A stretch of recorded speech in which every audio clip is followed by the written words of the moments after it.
The Aboriginal Teacher Education Program, as we know it today, started back in 2001. So the vision for ATEP really was that we wanted to keep teachers in the community. We wanted Indigenous teachers trained and kept in the community. So that meant that we would also keep them in the community while they were doing their schooling. I work full-time as an educational assistant, and working in a school, I always wanted to become a teacher, make my way up. I study part-time, so my classes are in the evening, and it's all online. I don't have to worry about coming to Edmonton, be on campus. It's so welcoming. These people are wonderful, loving, and it truly is an extension of my family. So the ATEP program is a cohort-based program, and all of the students journey together in their Bachelor of Education degree. One of the things that, really drew me in was the idea that it was cohort based. So you were sticking with the same, 20 to 30 people for 4 years. When you're amongst 200 other people, you don't really get to have that relationship build with other peers or instructors, as opposed to the community base or the relationship base you create with people within your cohort throughout the 4 years in ATEP. My favorite thing about it all is Wakotuin. Maybe you've heard about it, what the word translates to: kinship, interconnection, essentially all my relationships with both human and non-human. And everyone that I've worked with, whether it was a colleague or one of the ATEP advisors, our ATEP aunties, they all really do lead with Wakotuin. Our advisors are like our aunties, so we call them our ATEP aunties. And when we come to the lounge, or when we have events or meals, or if there's opportunity for us, I feel like I'm sitting at my cook'em's house with all my cousins. When I sit in the lounge with all my peers, we all just eat good food. There's so many laughs. It's always good energy, good vibes. ATEP students, ATEP grads, alum, always find their way back. ATEP alum are now mentor teachers for our students heading out into the field, into their practicum experiences.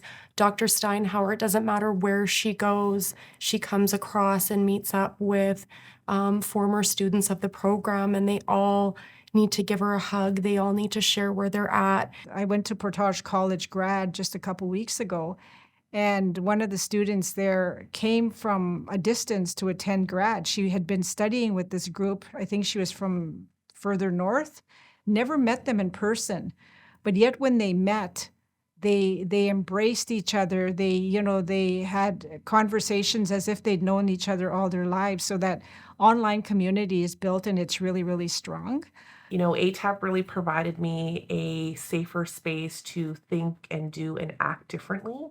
I didn't realize the impact that I was going to have on the high school students that I was alongside until the end.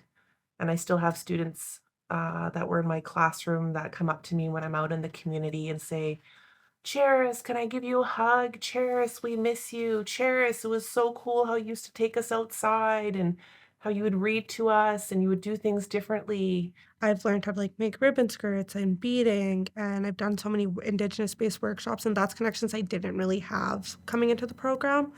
And when I was in my practicum, I got to actually bring my Indigenous knowledge forward and help an Indigenous boy make those connections that was living off reserve and didn't have those connections. I'm starting to develop an understanding of the pedagogies and curriculum, simple math equations and stuff. It's like, hey, I can help you break that down.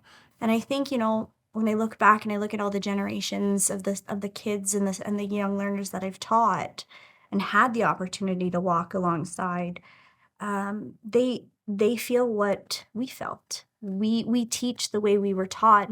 Very similarly, we love the way that we were loved. I often say, people that come out of ATEP are probably the best teachers that anyone can have, whether it's an Indigenous child or non-Indigenous, because they learn to love. They learn to love, and love, it has to come first in a classroom. And it makes a big difference. Not only are you a role model for your own kids, but you're a role model for the whole community. There's significant difference that's being made here on this campus. And it's a collective effort. It's not because I'm in this position. It's because it's collective. Everybody's doing this together.